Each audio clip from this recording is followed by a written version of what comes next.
네, 바로 인사 나누겠습니다. 오랜만에 오셨어요. 네, 김종인 전 위원장 나오셨습니다. 안녕하세요. 네, 안녕하세요. 네, 어서 오세요. 자, 오늘 날씨가 좀 굳었는데 어떻게 오시는데 불편하진 않으셨어요? 아니, 별로가 잘 왔어요. 네, 그러셨어요. 아니, 이마에 이거 아직도.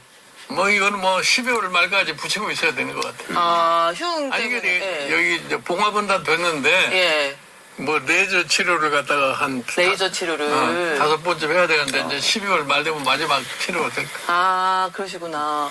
아니, 근데 피부는 여전히 좋으시지만 살이 조금 빠지신 것 같아가지고 조금 걱정이 되는데 괜찮으세요? 네, 내가 무슨 걱정을 안 하는 사람이니까 그런 거죠. 네, 알겠습니다. 방금 시작하게 대통령 칭찬 조금 하셨잖아요. 되게 오랜만에 제가 이런 윤 대통령에 대해 긍정적으로 말씀하신 건 정말 그러니까 오랜만에 아까 들어본 저희가 방송 이제 저희끼리 있을 때 살짝 윤 대통령에 대한 좀 좋은 말씀을 살짝 하신 것 같은 언제? 방금. 네.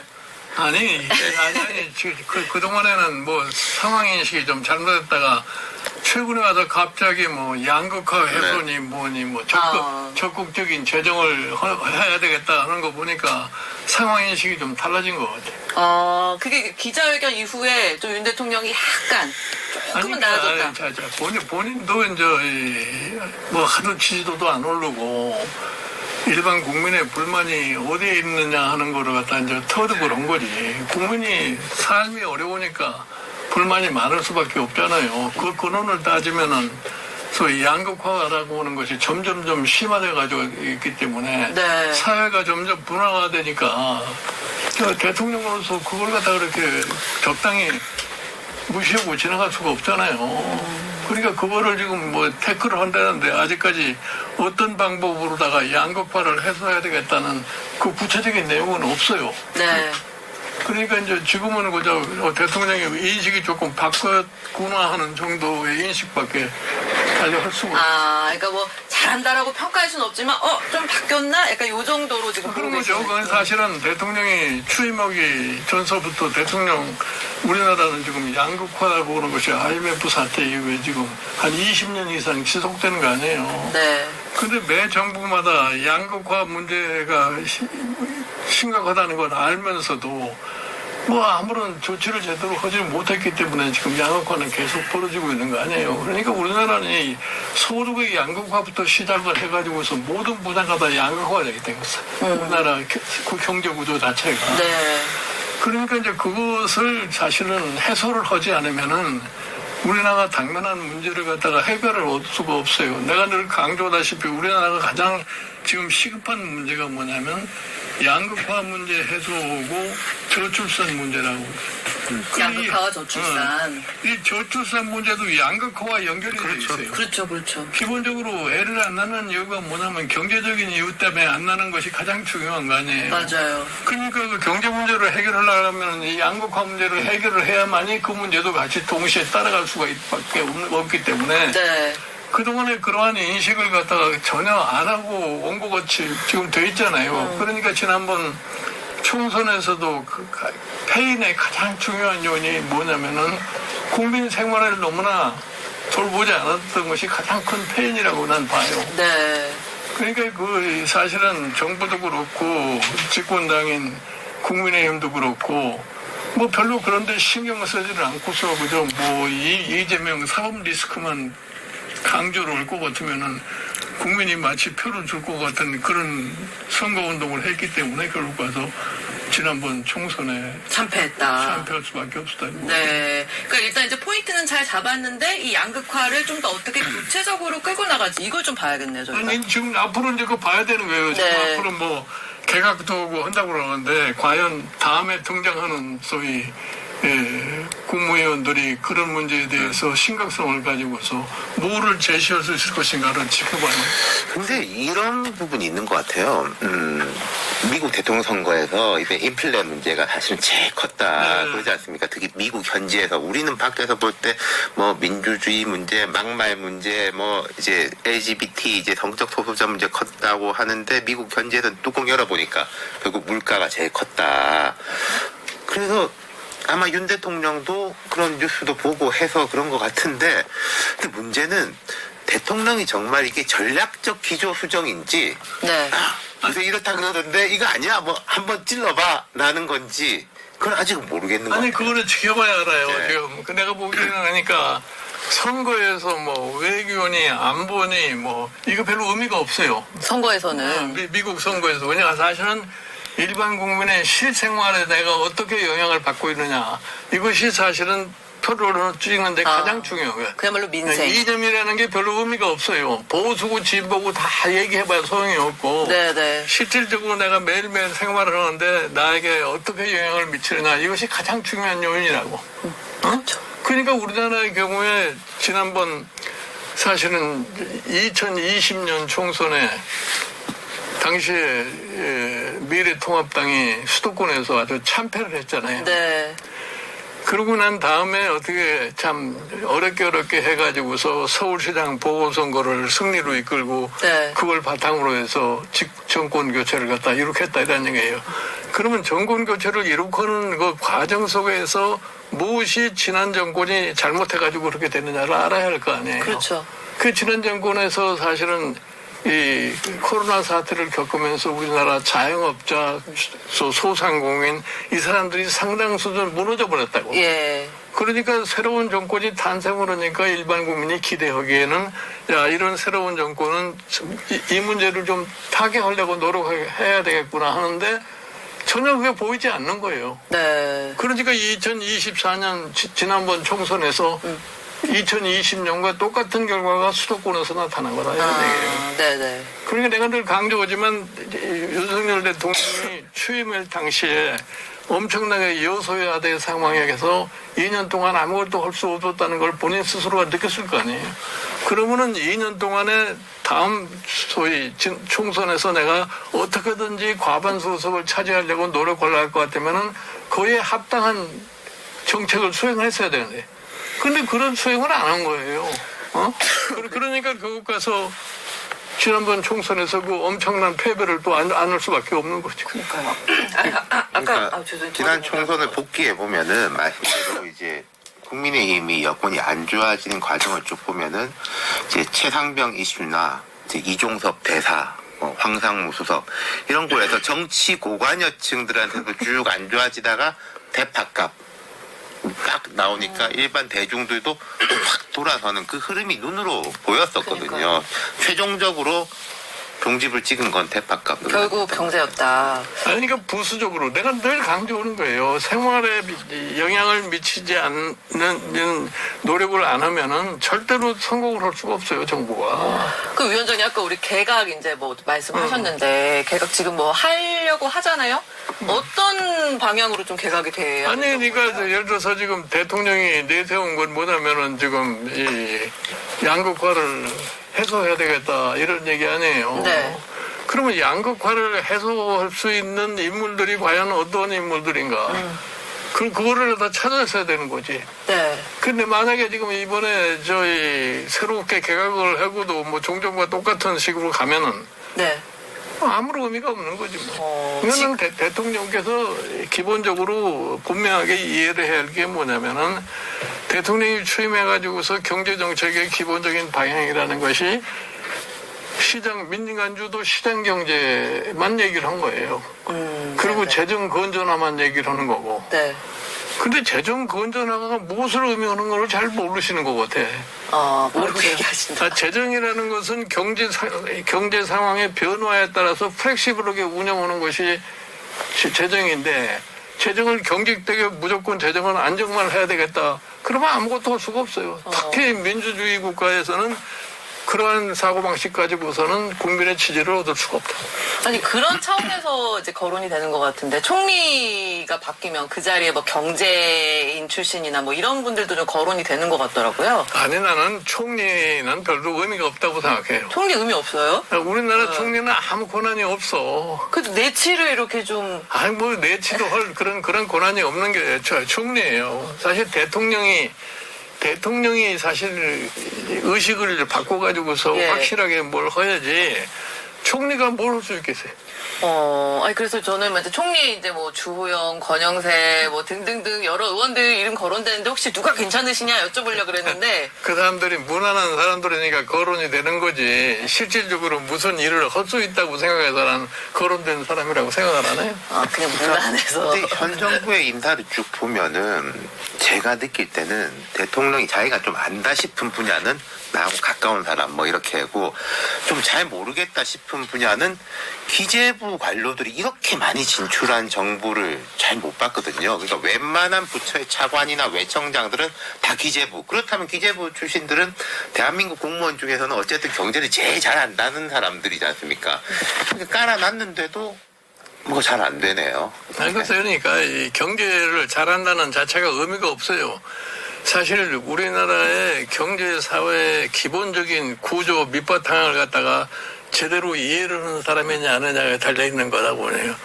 그저 상황인식이 제대로 안 되고서 해봐야 아무런 성과를 낼 수가 없는 거예요. 그렇죠.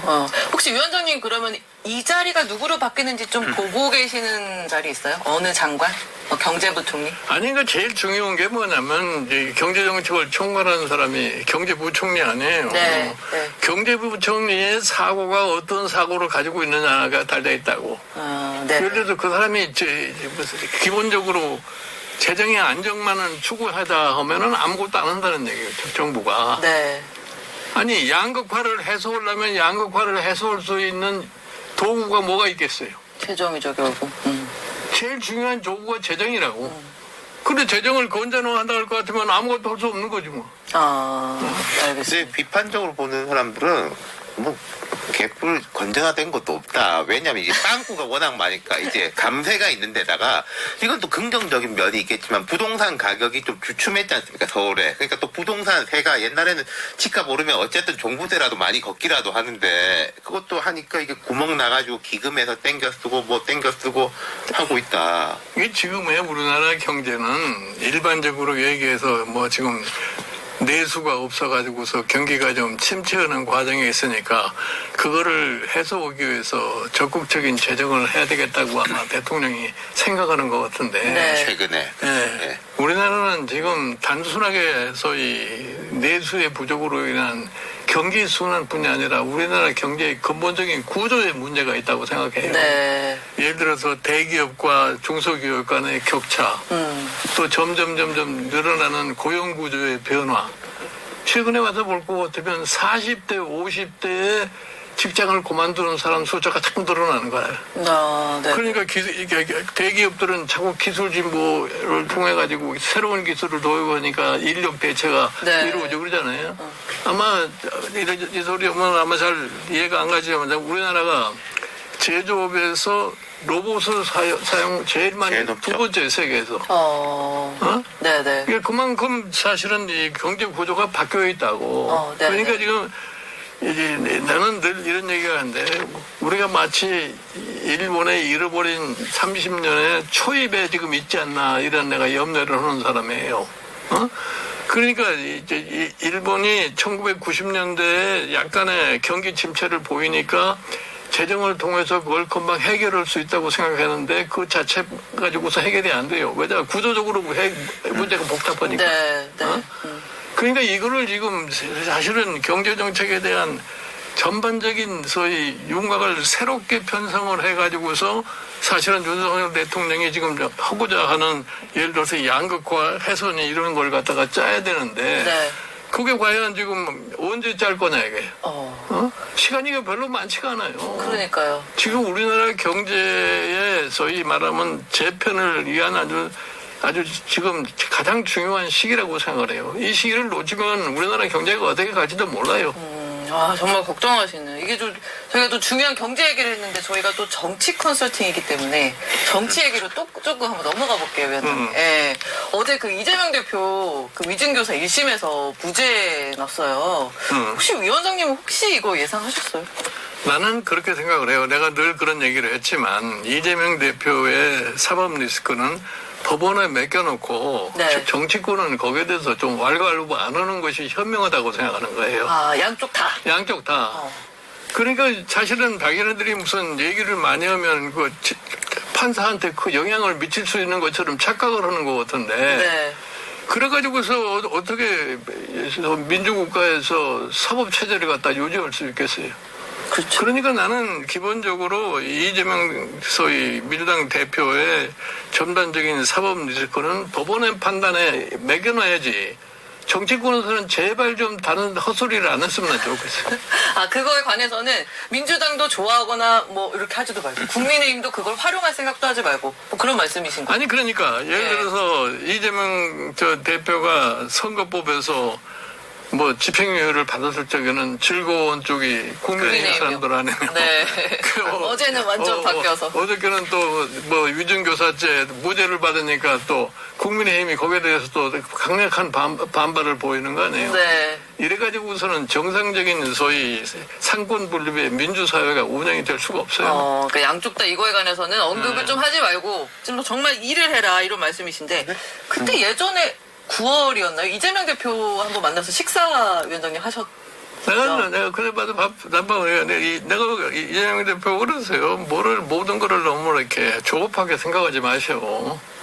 왜 좀 조급해 보였어요? 아니 그러니까 뭐 탄핵이다 뭐다 이런 거를 좀 제발 좀 너무 심하게 얘기를 하지 말라 이런 얘기지.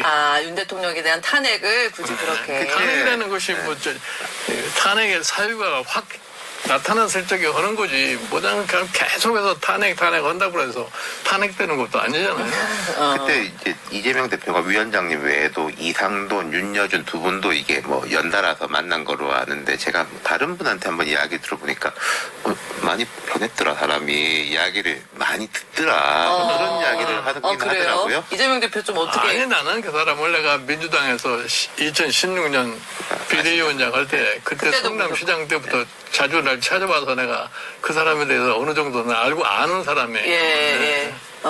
근데 이제 약간 지금 이번에 보시니까 좀 대통령 깜이다 약간 이런 생각이 좀 들어요? 드셨어요? 아니 여쭤보는 거야. 대통령 감이라는 것도 일단 대통령 후보로 출마를 해가지고서 뭐 47.8%인가 받았으니까 뭐 그 중에 하나라고 볼 수 있는 거죠. 뭐. 아니 또 우리 위원장님 그런 것도 잘 보시니까 궁금해가지고. 그러니까 저는 그 말 듣고 그 생각이 들었던 게 이제 이재명 대표가 자기 이제 재판 문제는 되게 압박받겠죠 개인적으로야. 근데 그 나머지는 의혹도 많지 당내에서 독보적인 뭐 강력한 당수지 그러니까 여유가 좀 있을만하다. 또 대통령은 인기도 없지 그런 생각이 들더라고요. 아니 그러니까 본인이 나는 그 짧은 시간에 당을 완전히 자기 체제로다가 고착을 시켰잖아요. 예. 그건 뭐 이재명 씨 대단한 능력이라고 생각한다. 인정하시는구나. 어떤 비판하는 사람들도 많잖아요. 그거에 대해서. 아니 그러니까 그게 무슨 그만큼 사람들이 이재명 씨에게 충성을 바친다는 것 자체도 이재명의 능력으로 봐야지 뭐 어떻게. 그러니까 저는 그렇게 생각하는 게 이게 우리가 같은 것에 대해서 표현이 다르잖아요. 장악력이 강하다라는 거랑 비민주적이다라는 건 사실 같은 말인데 위원장님도 옛날에 이제 비대위원장이나 대표 시절에 그런 말씀 들었지 않습니까? 어떤 사람은 같은 김종인을 두고 장악력이 강하다라고 말하고 어떤 사람은 버럭 비민주적이다라고 말하니까. 아니 지금 그래서 민주당이 이제 어제 그 판결을 계기로 해서 뭔가 대여 공세를 좀 더 강화하려는 것 같아요. 아니 그러니까 이제 민주당은 민주당 나름대로 공세를 쳐야겠지. 그건 원래 야당이라는 건 원래 그런 것밖에 할 게 다른 게 없어요. 솔직히 해서 야당이 무슨 뭐 정책을 갖다가 자기네들이 집행할 능력이 없잖아요. 네. 그러니까 야당은 항상 비난만 하게 뭐 글자 그대로 반대를 위해서 존재하는 게 야당이라고. 네. 그래도 그렇게만 하기에는 의석수가 또 너무 많아가지고 이게 좀 약간 야당이 너무 저런 쪽에만 이렇게 치우치는 거 아니냐 이런 또 비판을 받을 수가 있으니까. 아니, 옛날 야당과는 좀 다른 야당 아니에요? 야당은 자기네들이 직접적으로 실행할 능력이 없으니까 국민에게 립 서비스라도 해야 될 거 아니에요. 그러니까 강남 국민에게 좋은 소리만 할 수밖에 없는 거죠. 네.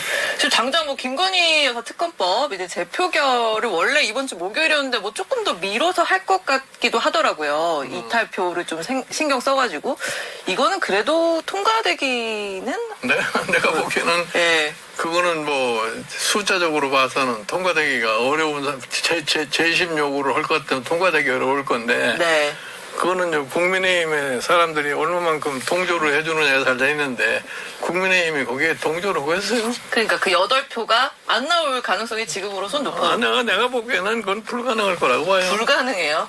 지금은 저도 그러니까 민주당이 조금 뭐 미룬다라는 이야기가 네. 들리는 것 같아요. 28일 날 하면 안 될 것 같으니까 우리가 봐도 네. 좀 미뤄놓으면은 요즘 당에도 뭐 찌그락빠그락 하는데 여권이 뭐 게시판 문제다 명태균 건이다 하니까 이제 미루면은 틈이 생기지 않을까 그렇게 보는 것 같아요. 그러니까 아니 국민의힘 그 게시판 얘기하셨는데 국민의힘은 요새 당원 게시판 문제로 시끄러워요, 위원장님. 아니 그러니까 나는 그거 왜 그런 문제가 당내에서 이렇게 복잡하게 가는지는 난 이해가 가지 않는데 네. 사실은 국민의힘은 다음에 재집권을 위해서도 그렇고 1년 후에 있을 지자체 선거를 위해서도 그렇고 당이 단합된 모습으로도 정부와 협력을 해가지고서 국민 생활과 밀접한 문제에 대해서 관심을 갖고 해야 되는데 네. 그런 건 관심이 없고 당내 개파 싸움을 해가지고 뭐 친윤이니 반윤이니 뭐 친한이니 뭐 반한이니 이래가지고 하니까 네. 집권 여당으로서의 일반 국민에게 별로 그렇게 신뢰가 가지 않을 겁니다.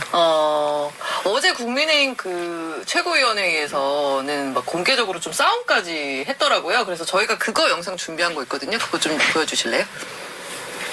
준비가 안 됐나요? 네, 김민전 최고위원과 한동훈 대표의 설전. 일부 네, 최고위원 등 당직자가 8동훈이 있다. 어떻게 8동훈이 있는지 알게 되었는지 정말 궁금합니다. 국민의힘 당에서 한동훈 대표 사퇴와 같은 글을 쓰는 사람들은 고발한다. 이런 기사가 나왔습니다. 그것이 사실인지 아닌지 모르겠습니다. 제가 한 말씀 드리죠. 발언하실 때 사실관계 좀 확인하고 말씀하시면 좋겠는데요. 그런 고발을 준비하고 있는 사람이 없습니다.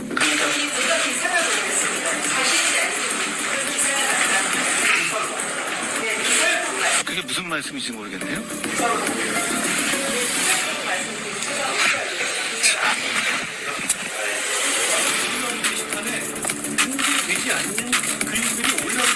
어떻게든 당대표인 저를 흔들어 보겠다는 그런 의도 아닙니까? 저는 그런 뻔한 의도에 말려 들어갈 생각이 없습니다. 이제 당대표 흔들고 끌어내려 보겠다는 얘기 아닌가요? 대통령 비판한 글 누가 썼는지 밝혀라, 색출해라 라고 하는 건 자유민주주의 정당에서 할 수 없는 발상이고 그 자체로 황당한 소리입니다.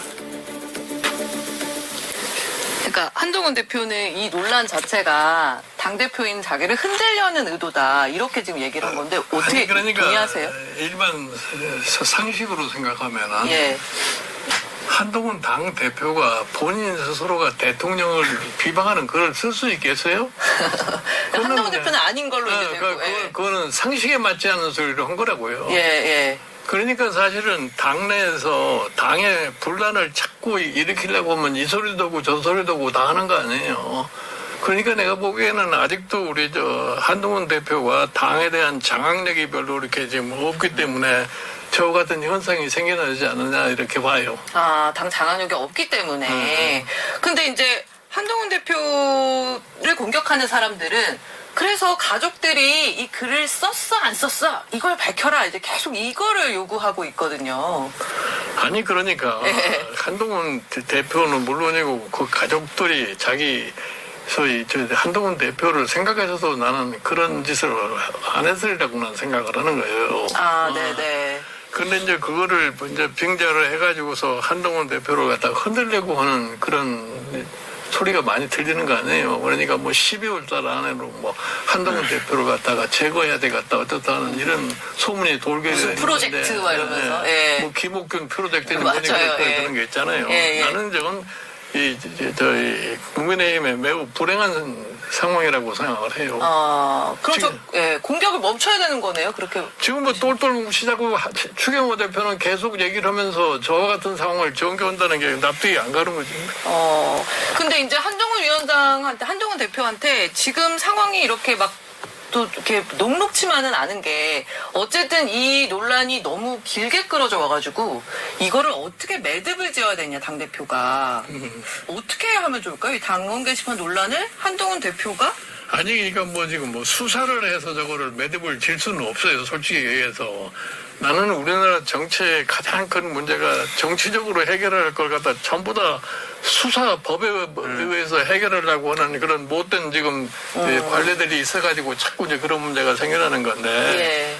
좀 이거는 조금 관대한 입장에서 조금씩 각자가 좀 자제를 하고 양보를 해서 봉합을 하려고 애를 써야지. 네. 서로 공격만 해가지고는 이거 계속해서 풀어질 수가 없어요. 누가 먼저 그만둬야 될까요, 그러면? 아니 그러니까 예를 들어서 이 당에 뭐 중진이라는 사람들이 좀 말을 좀 자제하고 이제 그래야 되는데 예. 말도 그 사람들이 말을 함부로 하니까 또 상대방이 거기에 반응을 보일 수밖에 없고 그런 거 아니에요? 그러니까 제가 요즘 보면서 느낀 게요. 민주당은 그게 약속 대련인지 뭔지는 모르겠습니다만은 이제 금투세나 상법 가지고 뭐 된다 안 된다 뭐 이렇게 토론하자 뭐 싸우자 뭐 이렇게라도 하는데 국민의힘의 중진급들은 그런 걸 가지고 제가 싸우는 걸 본 적이 없어요. 이런 거가 나오면은 이제 다들 귀신 같은데 그런 이슈에 대해서는 관심이 없는지 능력이 없는지. 예. 내가 사실 국민의힘에서 10개월 동안 있었잖아요. 예, 예. 그때 보면은 사실은 국민의힘을 끌고 가야 할 중진 의원들이 예. 별로 생각이 없어요. 뭐 당을 앞으로 어떻게 끌고 가야지 당이 좀 보다 더 발전할 수 있게 되냐 하는 이런 생각들을 해야 되는데 이런 생각들이 있으신 분들이 별로 없어요. 그래요. 네, 그러니까 맨날 쓸데없이 예를 들어서 무슨 정책을 가지고서 되느냐 안 되느냐 이런 논쟁은 일체 하지 안 하고. 않고 그저 이런 사소한 무슨 개인적인 관계 이런 문제 가지고 좀 떠들고 있는 거 아니에요. 그때 위원장이 우리 지난번에 출연하셨을 때 그때가 총선 직후여가지고 응. 한동훈 대표가 비대위원장 이제 막 끝날 때 그때쯤이었어요. 근데 그때 뭐라고 하셨냐면 한동훈 대표에게 정치적 미래가 있으려면 윤 대통령과 좀 멀어지는 게 좋다. 응. 이렇게 말씀하셨었거든요. 응. 그 얘기는 어떻게 아직 유효하세요? 아니 그거는 시기적으로는 아직은 좀 빠른 거고 하여튼 지금은 윤 대통령과 한동훈 대표 관계는 상호 서로가 의존하는 관계가 될 수밖에 없어요. 의존. 그러니까 이 두 분이 서로 잘 협력을 해가지고서 네. 단합된 모습을 갖다 보여줘야 되는 거예요. 예. 지금은. 예, 예. 그렇지 않고서는 뭐 집권 여당이 제대로 갈 수가 없는 거죠. 근데 이런 것 같아요. 다들 단합하고 하나가 돼야 된다는 데는 다 오케이, 다 똑같이 이야기하는데 그 뭘로 하나가 될 거냐에 대해서 용산하고 가까운 쪽은 아니 야당도 좀 공격하고 여사나 이렇게 공격하면 좀 방어막이도 쳐주고 그게 하나가 되는 거 아니야? 라는 쪽이고 아니, 친한 쪽은 무슨 소리냐? 같이 죽자는 말이냐? 그건 너무 무리한 요구고. 무리한 요구예요? 아니 왜냐면은 당에 일반 국민한테 요구를 먹지를 않고 정부도 요구를 먹지 않도록 하기 위한 소위 대통령 주변이 그런 식의 소위 국정 운영을 해야 돼요. 예, 예. 근데 그게 안 되면은 네. 집권 여당이라는 것은 대통령이 업적이 어떠냐에 따라서 국민들로부터 평가받는 거 아니에요. 네, 그렇죠. 예. 정부의 정책이 제대로 안 돌아갈 것 같으면 집권 여당은 희망이 없다고. 그러면 그때는 쓴소리도 좀 할 줄 알아야 되고. 그래서 소리 할 줄 알아야 되는 거예요. 혹시 그 한동훈 대표랑은 개인적으로 이렇게 만나시거나? 나는 그 사람 개인적으로 뭐 만나본 적이 없어요. 그러세요. 아니 근데 제가 느낌에 그래도 한동훈 대표의 어떤 당원 게시판 논란이라든가 어떤 윤 대통령과 이런 관계에 있어서 그래도 한동훈 대표 쪽으로 조금 좋게 말씀해 주시는 느낌이라서. 아니 왜 내가 그걸 얘기했냐면 예. 그나마 지금 저희 국민의힘에 그래도 희망을 가질 수 있는 사람은 지금 한동훈 대표밖에 없어요. 솔직히 얘기해서. 한동훈 대표 밖에 없어요? 네, 지금 현재로선 그래. 또 네. 듣는 뭐 오세훈 시장이나 이런 분들 약간 서운해할 수도 있겠네요. 아니 그거는 뭐 외곽에 있는 사람들이니까 그렇고 지금 현재 일단은 하여튼 한동훈 대표가 지난번 총선이 끝나서 뭐 모든 것이 한동훈이 책임이라고 막 떠들어냈지만 예. 결국은 지난번 총선은 대통령의 업적에 대한 평가지 한동훈에 대한 평가는 아니에요. 네. 그러니까 그래도 내가 늘 얘기했지만 그나마 그 정도의 소위 선전을 할 수 있었던 거는 한동훈의 노력도 어느 정도 있다고 나는 생각을 하기 때문에 네네. 그러니까 그래서 그 사람이 대표로 당선이 된 거예요.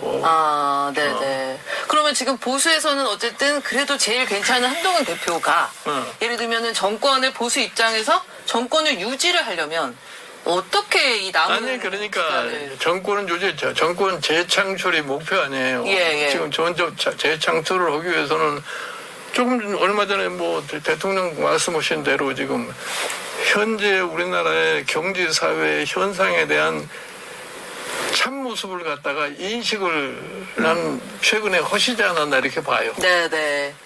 대통령이 나는 최근에. 사실은 이 윤석열 대통령 입에서 양극화를 해소하겠다는 얘기가 나왔을 적에 나는 깜짝 놀랐어요. 어떻게 되고 내가 사실은 대통령 되기 전에 내가 그 얘기를 엄청나게 많이 했어요. 아, 후보일 때도. 응. 네. 그래도 거기에 대해 별로 관심을 갖지 않더니 최근에 와서 그 얘기를 하는 걸 보고서 내가 이제는 뭐 제대로 상황인식이 바뀌었구나 하는 이런 생각을 하는데 네, 이제서야. 과연 이거를 어떤 식으로다가 실천을 할 거냐. 그거 이제 앞으로 어떻게 또 돌아가는 건지 그냥 지켜봐야 하는 거죠. 그 위원장님, 근데 이제 어쨌든 야당에서는 지금 탄핵이란 말이 막 공공연하게 나오고 그 탄핵이라는 얘기는 예. 백날 얘기해봐야 별로 의미가 없어요. 백날 얘기해봐야. 근데 지금으로 봤을 때는 그래도 임기는 채울 거라고 위원장님 보시는 거죠? 아니, 예. 임기를 채울 거라고 보는 게 아니라 임기를 채워야 돼요. 채워야 된다. 그게 정상인 거죠, 사실은. 네. 그렇기 위해서는 이제 윤 대통령과 한동훈 대표가 좀 이렇게 협업을 하고 당연한 거지, 뭐. 이런 관계를 이제 보여야 된다는. 위원장님, 저 근데 명태균 씨 질문을 또 안 할 수가 없어요. 해봐요. 예.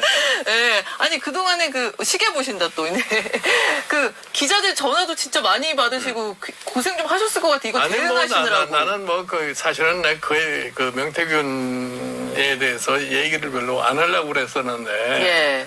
자꾸 이상한 얘기들이 벌쳐 나오니까 내가 거기에 대해서 내가 내 입장을 밝힐 수밖에 없어요. 나는 솔직히 얘기해서 명태균이라는 사람을 김영선 의원이 데리고 와서 내가 우리 사무실에서 만났어요. 예. 뭐 자기 말로 우리 집에서 만났더니 우리 집은 온 적도 없어. 어?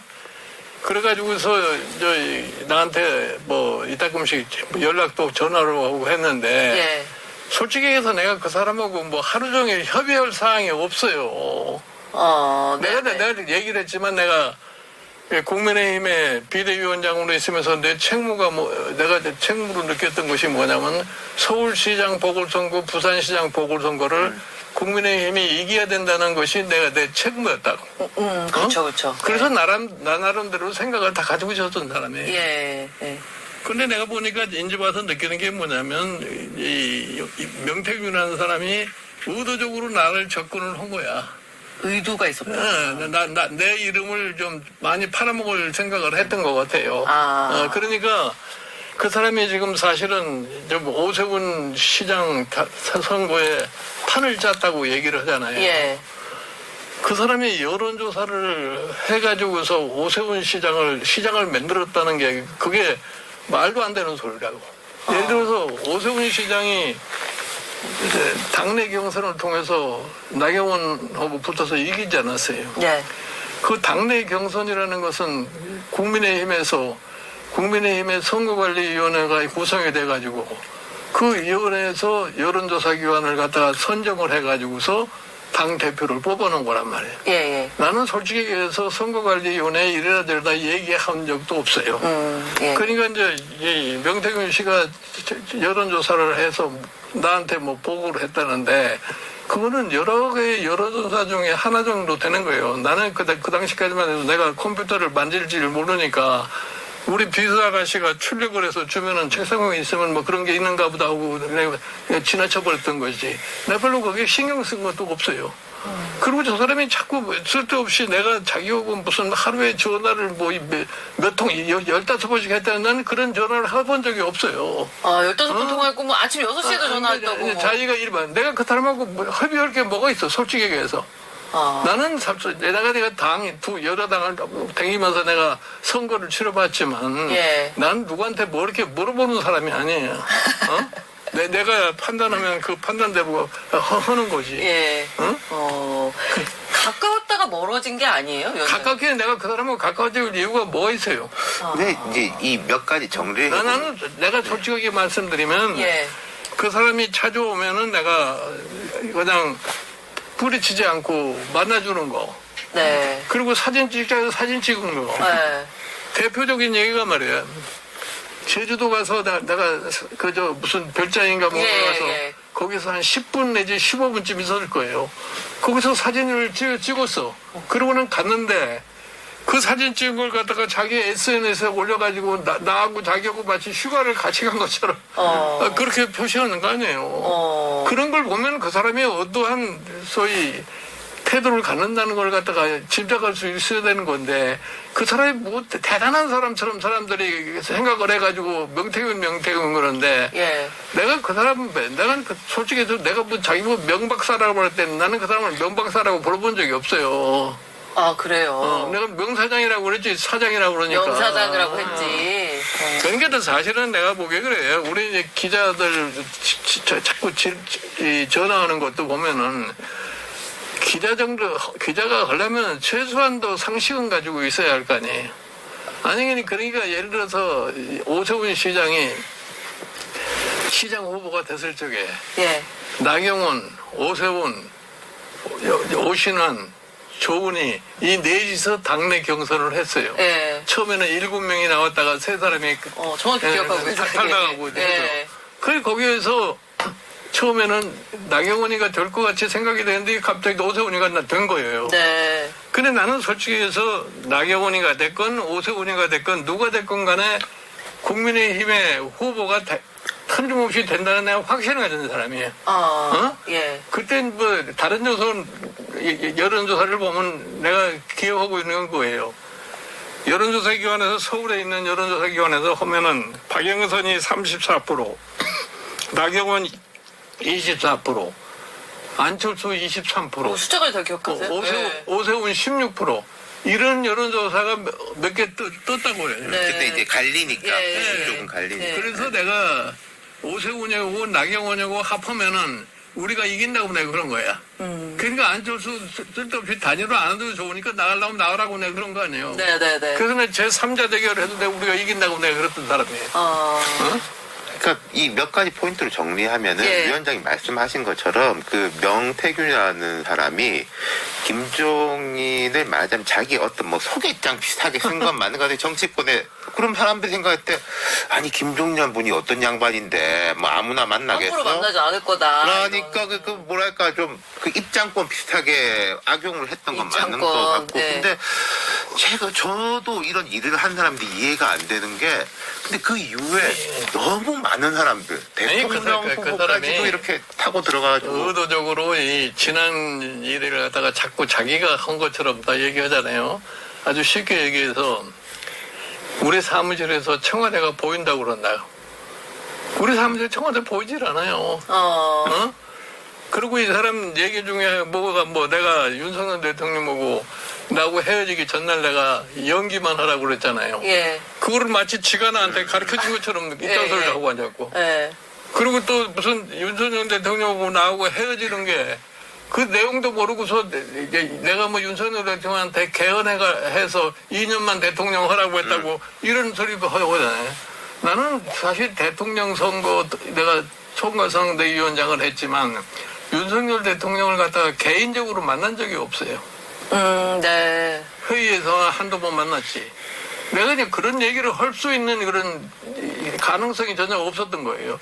근데 자기가 말을 막 만들어내고 그거를 받아서 그게 사실인 줄 알고 기사를 쓰는 사람들인데. 그 윤 대통령을 처음에 소개를 한 게 뭐 본인이다 뭐 이런 얘기도 했었잖아요. 아니, 처음에는 그렇게 얘기를 했잖아요. 예. 그러니까 이제 또 웃기게 대통령실에서 뭐 대통령하고 명태균이하고 관계가 없다는 걸 갖다 표시하기 위해서 나하고 이준석 의원이 명태균이하고 친하다. 내가 마치 명태균이를 윤석열 대통령한테 소개한 것처럼 얘기를 했잖아요. 예. 그 내가 정진석 비서실장한테 전화하고 그랬어요. 나는 솔직히 얘기해서 예. 대통령의 체면을 생각해서 내가 아무 얘기도 안 하려고 그랬는데 예. 말을 그렇게 하니까 내가 확실하게 얘기할 수밖에 없단 말이야. 내가 솔직히 얘기해서 윤석열 대통령 처음 만났을 때 가니까 명태균이가 그 자리에 있더란 말이야. 먼저 있었어요?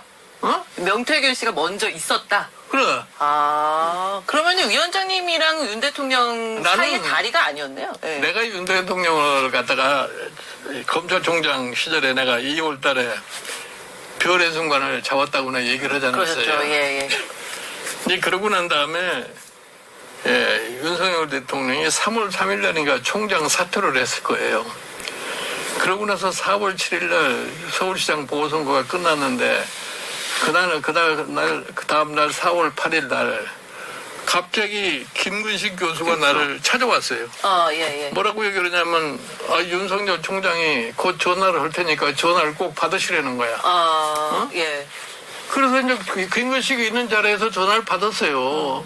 전화를 받았더니 내가 저 위원장님에게 여러 가지로 뭐 좀 얘기할 게 있으니까 한번 만나주시라고 그래요. 예. 그래 일주일 후에 만나기로 약속을 했어요. 예. 카톡가 났죠 그때. 예. 그런데 하루 전날 제3자를 통해 가지고 약속을 취소를 했어요. 그래서 엄청 불쾌하셨. 그래서 내가 네.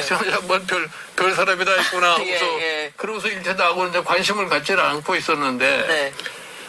이제 6월 28일쯤 되면서 명태우지가 나한테 전화를 했어요. 전화를 하자마자 바꿔준 사람이 김건희 여사야.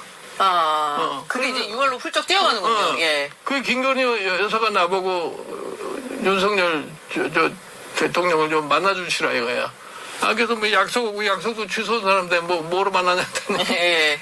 자기가 뭐 전화를 곧 통해올 테니까 네. 만나시라는 거예요. 그러고서 이제 한 40분 후에 윤석열 대통령이 나한테 전화를 했어요. 그래서 7월 4일 날 저녁을 먹기로 약속을 해서 예. 내가 그 저희 아크로비스타 밑에 있는 늘봄이라는 데서 약속을 해서 갔더니 예. 거기 이미 명태균이가 와 있는 있더라. 거야. 근데 어떻게 명태균이가 나를 갖다가 거기다 소개를 했다고 그래. 그러니까 이준석 의원도 왜 그런 말을 했잖아요. 이준석 의원은 명태균 씨의 능력에 대해서 좀 인정한 이야기를 많이 하는데 메신저로의 역량이 있다. 네. 그러니까 이준석도 그 말을 했어요. 그러니까 김종인이 명태균과 윤석열을 이어준 게 아니라 윤석열과 김종인 사이에서의 명태균이 뭐 왔다 갔다 하면서 뭐 보자, 관계를 뭐 좀 저쪽 풀어주는데? 뭐 나쁘지 않다, 뭐 오해가 있다, 뭐 이런 식으로 활동을 했다라는 게 그 이야기였죠. 이제 그 그러고 정도? 나서 예. 대통령 선거 기간 동안 지자체 선거 때까지 내가 명태균을 만난 적이 없어요. 그 이후에. 예. 그때는 이제 윤석열 대통령한테 거기 가서 이제 일을 하느라고 나한테 올 필요가 없었던 거지. 나는 그때는 이제 당직도 없이 다 아무것도 안 했는데. 근데 명태균 씨는 뭘 그렇게 그 위원장님한테 서운하다, 뭐, 뭘 서운할 게 있어? 아버지 뭐 이런. 정치적 아버지, 뭐, 이렇게 말씀. 아니지. 그 사람이 나는 네. 솔직히 해서 뭐 자기가 나를 아버지처럼 생각했다고 그러는데 네. 나는 그 사실을 보고서 내가 이 사람이 이상한 사람이라는 거야. 어떻게 내가 저하고 제주도에서 휴가를 보냈다는 걸 갖다가 SNS에 올려. 10분, 15분 만나놓고. 아니, 근데 지금 막 그 검찰에서 명태균 씨 뭐, PC를 이렇게. 그거는 뭐 낭종에 어떻게 정리를 하는지 두고 봐야 하는 얘기고. 검찰 수사요? 그래서 뭐 이제 뭐 위원장님과의 카톡이 많이 나왔다. 카톡이 많이 나오게 나는 카톡을 안 하는 사람이에요. 안 읽으신 건가? 아니, 그러니까 지가 나한테 보낸 카톡이 있겠지, 거기에.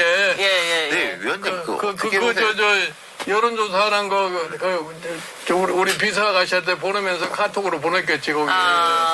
제가 궁금해서 이건 그 흔적이 네. 있겠지, 뭐야. 네. 이준석 의원한테도 물어봤는데 이 사람을 어떻게 혹하는 능력이랄까 이게 있으니까 또 이 사람이 그 떠르르한 사람들 다 이리저리 된 건가. 그러니까 아니 근데 이제 뭐 검찰에서 뭐 이준석 의원도 그렇고 위원장님도 그렇고 그 당시에 거 확인하려고 부를 수도 있다 이런 이제 확인하는 건데. 예.